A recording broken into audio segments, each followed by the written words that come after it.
बिस्मिल्लाहिर्रहमानिर्रहीम। English for freelancers के course के साथ हाजिर हैं। मेरा नाम खुर्रम पराचा है और ये कोर्स आपकी खिदमत में नेक्स्ट स्टेज सॉल्यूशंस के प्लेटफॉर्म से पेश किया जा रहा है। तो आज हमारे कोर्स का लेक्चर 5 है, नहायत इम्पॉर्टेंट। आज का भी लास्ट टाइम हमने सीखा था इंट्रोडक्टरी देयर और इंट्रोडक्टरी इट। बहुत इंपॉर्टेंट बातें की गई थी उस लेक्चर के अंदर। आज उसकी कंटिन्यूटी है, ज़रूर देखिएगा वो वाला भी और आज का भी बहुत इंपॉर्टेंट है। बुनियादी इंग्लिश की जो 5-6 बातें मैं हाईलाइट किया करता हूँ, लाजमी तौर पर सिखाया करता हूँ, आज का लेक्चर भी उसके अंदर शामिल है। तो अब देखते हैं कि पहले लेक्चर में, पहली स्लाइड में हमारे पास क्या है और हमारे आज के लेसन्स क्या हैं।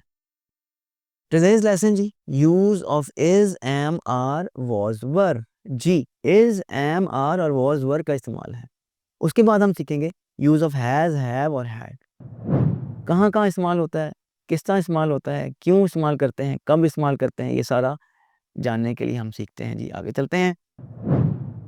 Use of is, am, are या वॉज, वर कहाँ इस्तेमाल करना है जी। इज़, एम, आर और you and was, were are the most used verbs in English. जी, सबसे ज़्यादा इस्तेमाल होने वाले यही वर्ब्स हैं इंग्लिश के अंदर। They are used to describe the state, feeling और कंडीशन। जी, सूरत हाल, हालत को दिखाने के लिए, फीलिंग्स एहसासात को दिखाने के लिए या कंडीशंस मामलात को बताने के लिए इस्तेमाल किया जाता है। दैट समथिंग और समवन इज़ इन जिन जिन मामलात से, जिन जिन हालात से लोग गुजर रहे हैं, उनको शो करने के लिए हम इज़, एम, आर का इस्तेमाल करते हैं। इसको कंफ्यूज नहीं करना आपने। एक तो ना I am writing a letter, he is writing a letter, वो टेंस वाला इज़ है, ये डिफरेंट है। इसके साथ आपने कंफ्यूज नहीं करना, ये बात ज़हन में रखिएगा। बहुत इंपॉर्टेंट बात, सुन लीजिए दोबारा से। He is writing, I am writing, they are writing. ये देखें, इज़, एम, आर के बाद मेन वर्ब आ रहा है, writing. They are jumping, they are running, main verb आ रहा है आर के बाद, इज़ के बाद। तो ये वाला इज़ और एम और आर ये डिफरेंट है। इसको प्रेजेंट कंटिन्यूअस टेंस के अंदर इस्तेमाल करते हैं इज़, एम, आर को यहाँ पे। लेकिन आज जो हम देखने जा रहे हैं वो सिंपल मेन वर्ब के तौर पे ये वर्ब इस्तेमाल होते हैं इज़ और एम और आर के। या माजी में जाएंगे तो वॉज हो जाएगा और वर हो जाएगा। तो देखते हैं जी, इज़, एम, आर को हमने कहाँ-कहाँ इस्तेमाल करना है और वॉज वर्ब को कहाँ इस्तेमाल करना है, पॉजिटिव सेंटेंसेस के अंदर। तो जनाब यहाँ पे देखते हैं कि ये देखिएगा ही, शी, इट और सिंगुलर नाउन जब आ जाए, या ही आ जाए या शी आ जाए या वाहिद नाम आ जाए, नाउन, नाम, तो उसके साथ हम इज़ लगाएंगे प्रेजेंट टेंस के लिए और वॉज लगाएंगे पास्ट टेंस के लिए। मिसाल के तौर पे ये देखिएगा तीसरे कॉलम में, ही इज़ स्मार्ट। देखा आपने कि ही है तो इसकी वजह से आगे इज़ लग गया। फिर हमने ये पहले कॉलम में देखा था कि शी है, तो यहाँ पे शी के साथ भी is, she is happy. Ali is focused. जी, बिल्कुल। अच्छा, अगर वो शी इज़ हैप्पी, वो खुश है, अगर कहना हो वो खुश थी, अगर कहना हो वो खुश थी, तो क्या कहेंगे आप? शी इज़ हैप्पी तो हो गया ना, वो खुश है, तो वो खुश थी। जी, बिल्कुल, शी वाज़ हैप्पी, सही कहा। अच्छा, आई के साथ एम लगाते हैं। प्रॉपर इंग्लिश में, करेक्ट इंग्लिश में ये आई नहीं बोलना जी, इसको आई, आई, आई एम। या अगर पास में जाएँ तो I was, I am present में, आई वाज़ पास्ट में।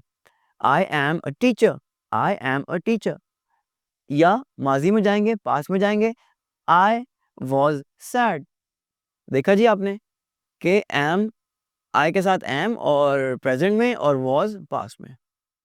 अगली बात जी, वी आ जाए, यू आ जाए, दे आ जाए, प्लूरल नाउन्स आ जाएँ तो प्रेज़ेंट में अगर है तो आर और पास्ट में अगर जाएँ तो वर। मिसाल के तौर पे, we are friends, we are friends. देखा वी है तो उसके साथ वजह से साथ आगे आर लग गया। यू है तो आर लग गया, दे है तो आर लग गया। तो वी, यू, दे या प्लूरल नाउन्स हो तो आर लगता है। तो ये तो हमने पॉजिटिव सेंटेंस देखे, यानी जिसमें हम मुस्बत बात कर रहे हैं, पॉजिटिव बात कर रहे हैं, अफर्मेटिव सेंटेंसेस भी कहते हैं। तो अब हम देखते हैं जी नेगेटिव सेंटेंस, वो खुश नहीं है मिसाल के तौर पे। वैसे तो हमने कहा ना वो खुश है, अब हम देखते हैं मिसाल के तौर पे वो खुश नहीं है। तो जब नहीं या नेगेटिविटी आ जाए किसी जुमले में तो तब क्या करना है, कौन सी कंस्ट्रक्शन इस्तेमाल करनी है, ज़रा गौर से देखिएगा। ही, शी, इट और सिंगुलर नाउन यानी वाहिद नाम के साथ इज़ नॉट आएगा जी। फॉर प्रेजेंट टेंस प्रेजेंट में रहेंगे, हाल की बात करेंगे, मौजूदा दौर की बात करेंगे तो इज़ नॉट आएगा, और माज़ी में जाएँगे तो वाज़ नॉट आ जाएगा। मिसाल आपके सामने है जी।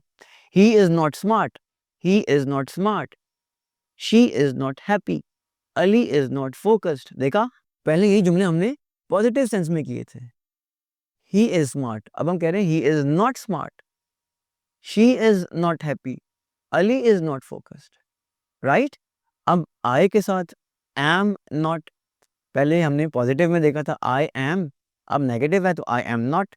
तो ये देखते हैं जनाब, आई एम नॉट प्रेजेंट के लिए और आई वॉज नॉट पास के लिए। मिसाल के तौर पे आई एम नॉट अ टीचर, पहले क्या था आई एम अ टीचर, अब हम चूंकि नेगेटिव में जाएंगे तो आई एम नॉट अ टीचर।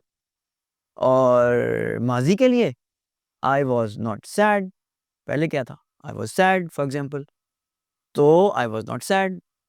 लें जी तीसरी चीज जी, we you they plural nouns आ जाएं तो आर नॉट आएगा, they are not for present, present के लिए जी।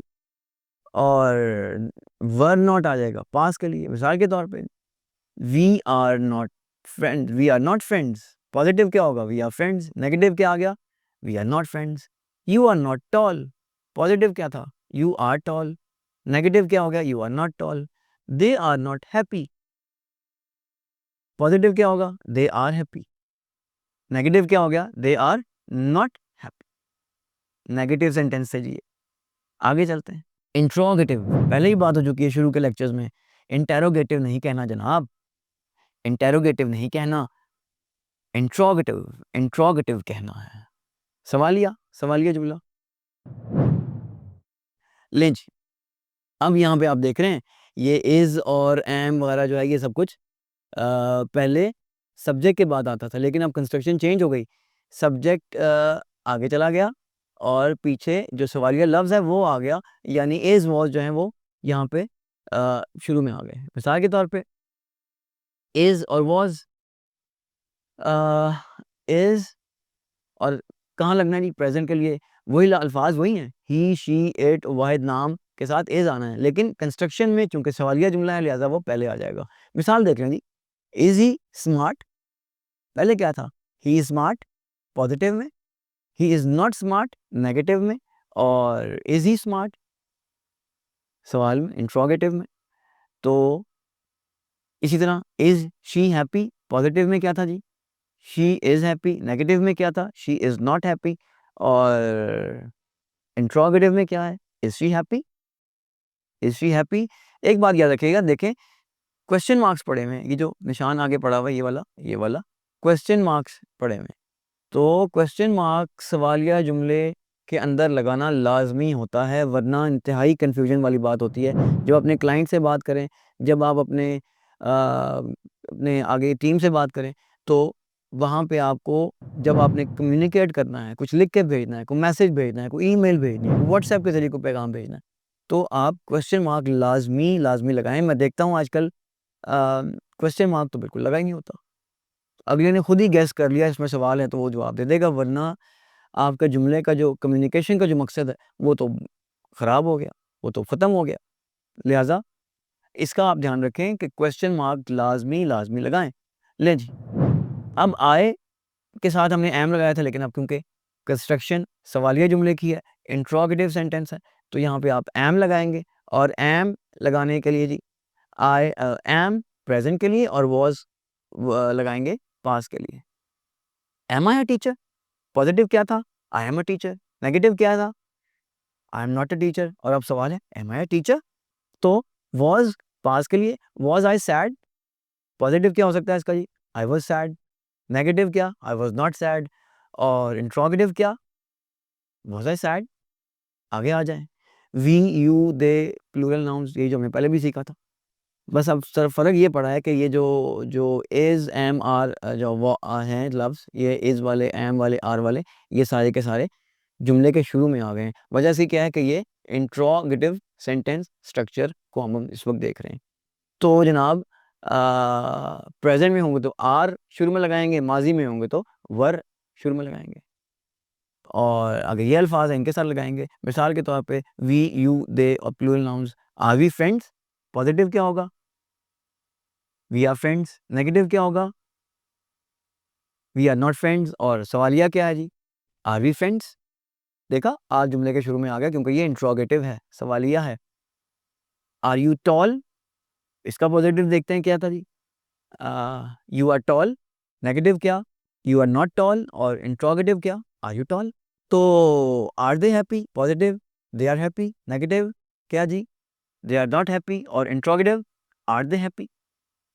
ये था जी हमारा नेगेटिव के बाद इंट्रोगेटिव सेंटेंसेस का स्ट्रक्चर। थोड़ी सी एक्सरसाइज कर लें, इतनी तफसील से बात हुई, समझाया, बताया। अब आप देखें, अपने आप को चेक करें कि आपको समझ आया कि नहीं आया।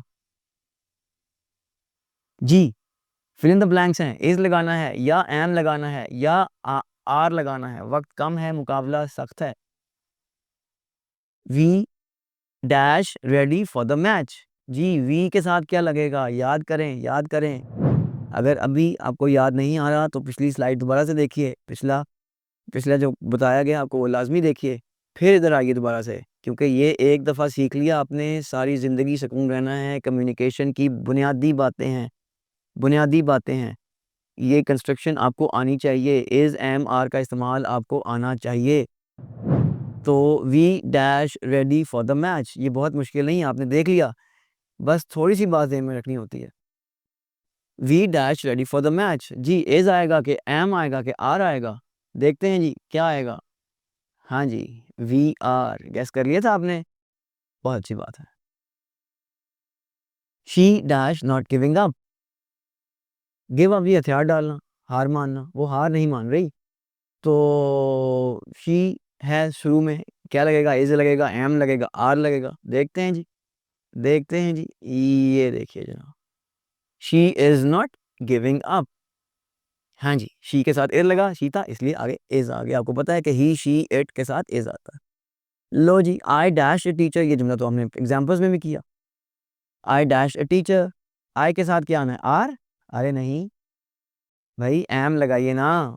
ये देखें, आई एम अ टीचर, आई के साथ एम आना है। और ये तो आपको याद है ना, आई कहना है, आई नहीं कहना, आई नहीं कहना, आई कहना है। I am a teacher. लें जी, they dash great friends. They is, they are या दे एम? जी क्या आएगा? बताइए, बताइए। They are, they are great friends, वो बहुत अच्छे दोस्त हैं। Nothing dash possible without dedication. Dedication, हिम्मत, अपने आप को लगन से पेश करना, उसके बगैर कुछ मुमकिन नहीं है। अपने आप को वक्फ कर देना, उसके बगैर बिल्कुल कामयाबी मुमकिन नहीं है, कुछ भी मुमकिन नहीं है। Nothing dash possible without dedication. जी, नथिंग आर पॉसिबल, ये नथिंग इज पॉसिबल, ये नथिंग एम पॉसिबल। जी जी जी बताइए, शाबाश। ये देखिए जनाब, nothing is possible. Pakistan dash a beautiful country. Pakistan dash a beautiful country. Pakistan is, Pakistan am या पाकिस्तान आर? हाँ जी बताइए, बहुत सिंपल जुमला, पाकिस्तान इज। आगे चलें जी। Some people dash mentally weak. Some people dash mentally weak. Some people is mentally weak, some people are mentally weak या some people am mentally weak? जी, some people are mentally weak. आखिरी जुमला जी, she dash she going to school. Dash she going to school. जी, सवाल आ गया, अब सवालिया जुमला आ गया, जरा गौर से देखिएगा। सब्जेक्ट क्या है? आई है नहीं, यू है नहीं, शी है। और शी के साथ क्या लगता है जी? ही, शी, इट और वाहिद नाम के साथ क्या लगता है भाई? जी बिल्कुल, इज लगता है। Is she going to school? ये था आपका आज की एक्सरसाइज। अब आगे देखते हैं अगला इस्तेमाल, यूज ऑफ हैज, हैव और हैड। इज एम तो आपने सीख लिया, वॉज वर भी सीख लिया। बहुत इंपॉर्टेंट एक और चीज आ गई, हैज, हैव और हैड। हैज कहाँ लगना है, हैव कहाँ लगना है और हैड कहाँ लगना है? हाँ जी, हैज़ हैव हैड का भी दो तरह का इस्तेमाल है। जैसे आपने देखा ना, इज़ एम आर का दो तरह का इस्तेमाल था। I am writing, he is writing, ये तो और था। अब इस तरह इसमें भी हैज़ हैव में भी और चीज़ है। हैज़ हैव जैसे आपने is am are present continuous tense में इस्तेमाल किया था। हैज़ हैव हैड को आप परफेक्ट टेंस को शो करने के लिए जनाब हैज़ हैव का इस्तेमाल करते हैं। मिसाल के तौर पे I have completed my work, I have completed my work, मैंने अपना काम ख़त्म कर लिया है, मुकम्मल कर लिया है। अच्छा, परफेक्ट टेंस तो आपको पता है ना कि काम के मुकम्मल होने को शो करते हैं। परफेक्ट टेंस हैज़ हैव का इस्तेमाल करते हैं, हैज़ हैव का इस्तेमाल करते हैं। परफेक्ट टेंस कब इस्तेमाल करते हैं भला? काम के मुकम्मल करने को शो करते हैं, हैज़ और हैव, और पास में जाएँगे तो ज़ाहिर है हैड होगा। तो I have completed my work, मैंने अपना काम मुकम्मल कर लिया है। तो Huzaifa has finished his lunch, Huzaifa ने अपना खाना खा लिया है। काम के मुकम्मल होने को ज़ाहिर करता है हैज़ हैव का इस्तेमाल। और आगे फिर वर्ब की थर्ड फॉर्म लग जाती है। अब देखिएगा ज़रा, तवज्जो चाहिए आपकी यहाँ पे, हम किस तरफ जा रहे हैं उसको सीखने के लिए हमने पहले ये समझना है कि एक तो हैज़ हैव का इस्तेमाल है परफेक्ट टेंस को शो करने के लिए, हैज़ हैव का इस्तेमाल है किसी काम के मुकम्मल या नामुकम्मल होने को बताने के लिए। लेकिन हैज़ हैव का जो आज हम इस्तेमाल सीखने जा रहे हैं वो ऊपर वाला नहीं है। काम के मुकम्मल या नामुकम्मल होने को दिखाने के लिए हैज़ हैव का इस्तेमाल नहीं, वो हम टेंसेस में करेंगे इंशाअल्लाह। यहाँ पे हम देखने जा रहे हैं हैज़, हैव और हैड को शो करना है। Has, have, had to show possession. Possession क्या होता है जी? मलकियत। मलकियत को दिखाने के लिए हम हैज़, हैव और हैड का इस्तेमाल करते हैं जी। तो मलकियत यानी मेरे पास एक किताब है मिसाल के तौर पे, तो ये मलकियत है ना, मेरे पास एक किताब है, मेरे पास एक लैपटॉप है, तो ये मलकियत है। इस तरह की मलकियत को शो करने के लिए हम हैज़, हैव का इस्तेमाल करना चाह रहे हैं और यही हमारा आज का हैज़, हैव, हैड का टॉपिक है।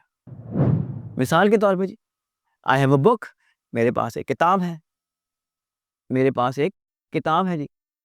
तो देखा, मलकियत को शो किया। फ़ख़्र हैज़ अ व्हाइट कार, फ़ख़्र के पास सफ़ेद गाड़ी है, मलकियत को शो कर रहा है अगेन। तो आज का हमारा जो टॉपिक है वो हैज़, हैव और हैड इस्तेमाल है। हैज़, हैव और हैड का इस्तेमाल है जो कि हम इस्तेमाल करते हैं मलकियत के लिए। ये वाला परफेक्ट टेंस वाला ये नहीं, आज का टॉपिक ये नहीं है, परफेक्ट टेंस वाला नहीं है। काम के मुकम्मल होने को शो करने वाला हैज़, हैव, हैड नहीं है आज का हमारा टॉपिक। आज का हमारा टॉपिक है कि मलकियत शो करने वाला हैज़, हैव, हैड। ये बात समझ आ गई? अब आगे चलते हैं। अफ़र्मेटिव सेंटेंस यानी पॉजिटिव सेंटेंस यानी मुस्बत जुमले। जी, सब्जेक्ट अगर ही, शी, इट और वाहिद नाम हो, सब्जेक्ट अगर ही, शी, इट और वाहिद नाम हो, तो उसके साथ हैज़ लगेगा प्रेज़ेंट टेंस के लिए और हैड लगेगा पास्ट टेंस के लिए, right? He has a book, she has a book, Sara has a book. ये बहुत कन्फ्यूजन आती है, हैज़, हैव का इस्तेमाल बहुत सारे लोग नहीं कर पाते। और जब मेरे पास स्टूडेंट्स आते हैं आइल्स के लिए और अपने आप को वो समझते हैं कि बहुत अच्छा काम परफॉर्म कर पाएंगे, लेकिन ये बुनियादी गलती कर रहे होते हैं, उनको यही नहीं समझ आ रहा होता हैज़ और हैव कहाँ लगना है। तो ये बहुत बुनियादी बात है, निहायत इंपॉर्टेंट टॉपिक आज का सारा, जिसमें हैज़ हैव का इस्तेमाल पर्टिकुलरली कहाँ कहाँ करना है। छोटी सी बात है, छोटी बात है। ही, शी, इट और सिंगुलर नाउन, बस ये छोटी सी बात को समझना है और इससे आपका पूरा इंप्रेशन का बेड़ा गर्क हो जाता है। पूरा इंप्रेशन आपका जो तासुर है अगले पे वो ख़राब हो जाता है। अगर आप ही हैव अ बुक कर दें ना ज़रा, ही हैव अ बुक, ये वाला जो पहली मिसाल आपके सामने, ही हैव अ बुक करें, अगला समझेगा यार इसकी कम्युनिकेशन नहीं सही, इसको इसकी बेसिक इंग्लिश नहीं सही, तो इसने आगे क्या करना है? अपना तासुर अच्छा छोड़ना है, अपनी इंग्लिश को ठीक-ठीक करना है और ये बड़ी ही बुनियादी बात है, इसके बगैर आपने आगे नहीं चलना। मैं तो इवन बहुत सारे स्टूडेंट से कहता हूँ कि अगर आपको ये नहीं आ रहा तो आगे मत बढ़ें फ़िलहाल, ये सीख लें, कोई मुश्किल नहीं है। बस क्या इसमें है क्या? देखें, ही, शी, इट और वाहिद नाम आ जाए तो सिंपली आपने हैज़ लगा देना है भाई, और क्या है इसमें, रॉकेट साइंस तो नहीं है ना। तो he has a book, she has a book, Sara has a book. He, she और ये वाहिद नाम आ गया सारा, तो सारा हैज़ अ बुक। तो हैज़ लगाना है जी, ही, शी और सारा वाहिद नाम के साथ। अच्छा, अब आई, वी, यू, दे, अब प्लूरल के साथ क्या लगाना है? हैव लगा देना है। अब माज़ी में जाएँगे तो हैड लगा देना।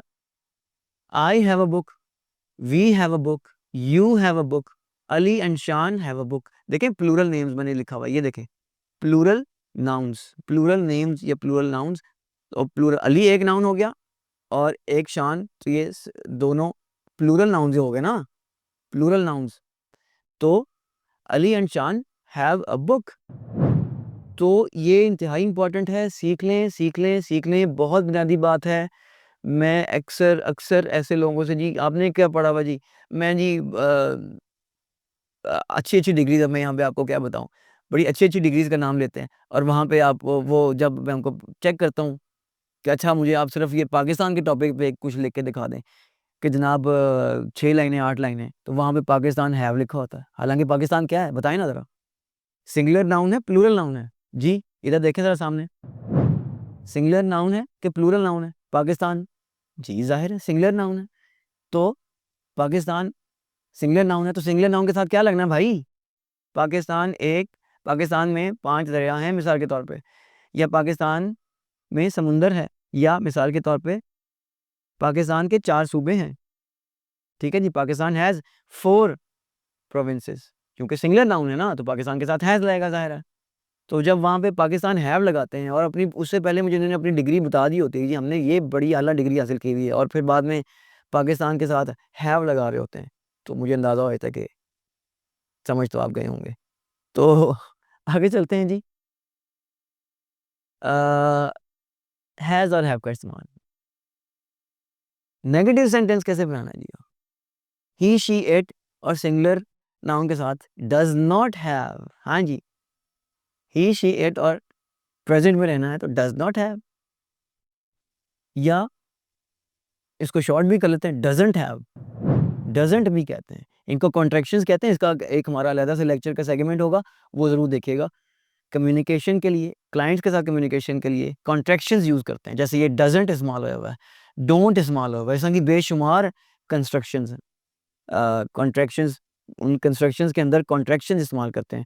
इज़न्ट है, आरंट है, वाज़न्ट है, तो उसके लिए वो अगला लेक्चर एक आने वाला है बहुत जल्द इंशाल्लाह। तैयार रहिएगा उसके लिए, मिस नहीं करना, बहुत मेहनत से ये सारा कुछ आपके लिए मटेरियल इकट्ठा होया हुआ है और आपके सामने पेश किया जा रहा है।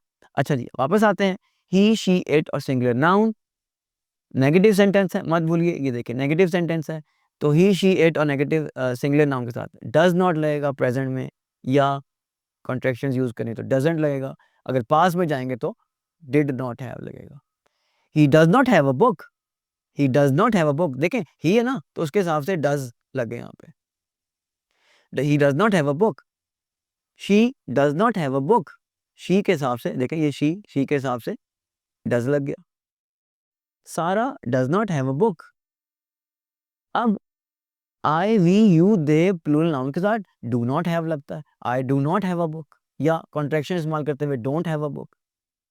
तो I do not have a book कह लें या I don't have a book कह लें।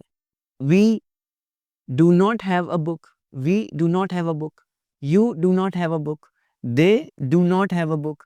अली एंड शान प्लूरल नाउन्स आ गए ना, अली और शान पहले भी हमने ये सीखा था ना, अली और शान do not have a book. तो हैव और हैज़ का इस्तेमाल नेगेटिव में कैसे होगा ये आपने देख लिया। इंट्रोगेटिव, जी इंट्रोगेटिव पक्का कर लें इस बात को, the word is interrogative, interrogative, interrogative नहीं कहना भाई। हेल्पिंग वर्ब जी डज, प्रेजेंट में हमने ही, शी, इट और सिंगुलर नाउन के साथ अगर हमने आगे शो करना है तो डज लग जाएगा, वो शुरू में आ जाएगा। सवालिया जुमला है ना जी, तो सवालिया जुमले में ही, शी, इट और सिंगुलर नाउन के साथ आता है। अच्छा, पहले डज लगाना है, फिर सब्जेक्ट लगाना है, फिर हैव लगाना है, और फिर जैसे कि मिसाल में है, does he have a book. देखा, पहले ये लगा दिया, ये डज, ये लगा दिया, और ये देखिए ये आगे एग्जाम्पल के अंदर डज लगा दिया। फिर दूसरे नंबर पे ही, शी, इट में से कुछ लगाना है, ही लगा दिया। फिर तीसरे नंबर पे ये देखें हैव लगा दिया, और फिर जिसकी बात की जा रही है उसको वो लगा दिया, does he have a book. Doesn't आपको पता है कॉन्ट्रैक्शन अभी बात हुई, पास में जाएंगे तो डिड नॉट। अच्छा, इसको आप सारा वाला जुमले को पास में करें ना ज़रा, सारा डज, नेगेटिव सवालिया है ना, इंट्रोगेटिव है, तो डज सारा have a book.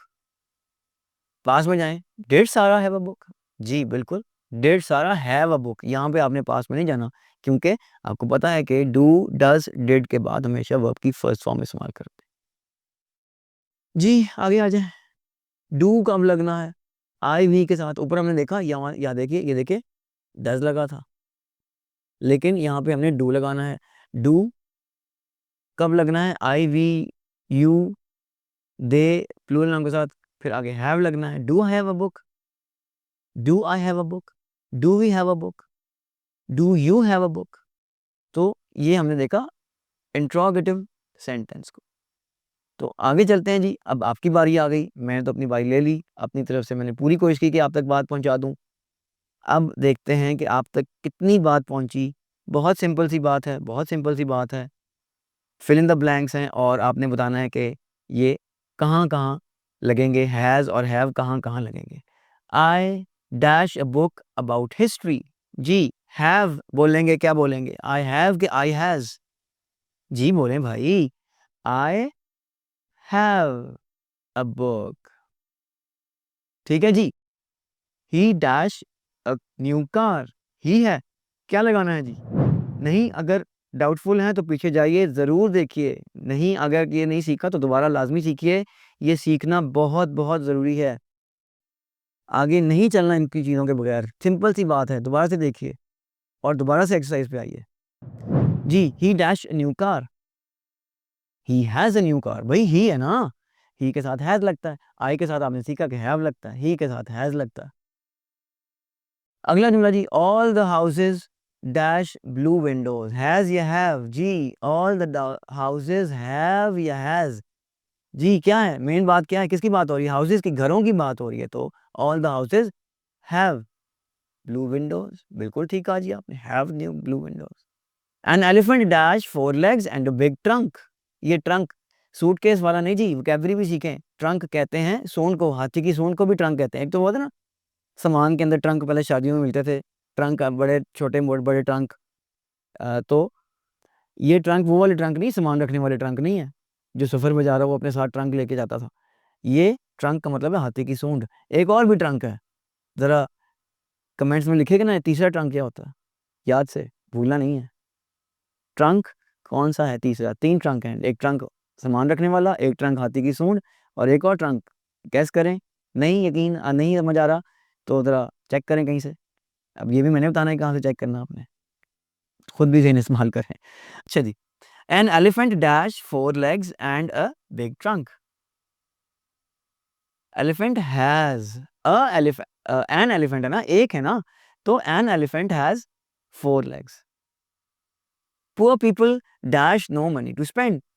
Poor people, हाँ जी, पीपल है, एस नहीं है। ऊपर है हाउसेज़ में एस था, हाउसेज़, लेकिन यहाँ पे हाउसेज़ में एस था और हमने हैव लगाया। यहाँ पे क्या है? पुअर पीपल, अब तो एस नहीं है, लेकिन ट्राई करें, हैज़ या हैव? हैव, क्योंकि ज़्यादा लोग क्या मतलब है पीपल का? ज़्यादा लोग, तो ज़्यादा के लिए हैव ही इस्तेमाल होता है ना? तो poor people have no money to spend. एक और जुमला आ गया जी। They dash they dash a lot of fun at the party yesterday. They yesterday की बात हो रही है, मत भूलिएगा। यस्टरडे हैज़, हैव और हैड का इस्तेमाल है। ये देखिए हैड, ये भी लगाना है आपने। यस्टरडे ने क्या बता दिया जी? कुछ भी हो जाए, हैड लगा दो। आज का आखिरी जुमला जी, he dash new car. He has या ही हैव? ही के साथ लगता है जी, he has a new car. जी, ये तो था हमारा आज का लेसन। उम्मीद करता हूँ कि आपने बहुत कुछ सीखा होगा। कमेंट्स में ज़रूर बताइएगा कि आपने क्या सीखा, नई चीज़ क्या मिली। मुझे आपके कमेंट्स का इंतज़ार रहेगा। अच्छा क्या लगा, बुरा क्या लगा, लाज़मी बताइएगा। ये तो नहीं, सिर्फ़ अच्छी बात तो नहीं करनी। जो बात आपको लगी कि जनाब ये कुछ इसमें बेहतरी आनी चाहिए थी, ज़रूर बताइएगा। अच्छा, अब इसमें जो अगले लेसन आ रहे हैं, वो भी इम्पोर्टेंट है, ज़ाहिर है। लेकिन ये जो आज का लेसन और इससे पिछला जो लेसन था, लेक्चर, उसको आपने लाज़मी तौर पे सीखना है। जब तक ये क्लियर ना हो जाएँ, आपने आगे नहीं बढ़ना। लेकिन ये बहुत मुश्किल नहीं है, ये सारी बातें आपको पहले से पता हैं। तो मुझे कैमरे के इस जानिब से इजाज़त दीजिए। आपका बहुत-बहुत शुक्रिया। अस्सलाम वालेकुम।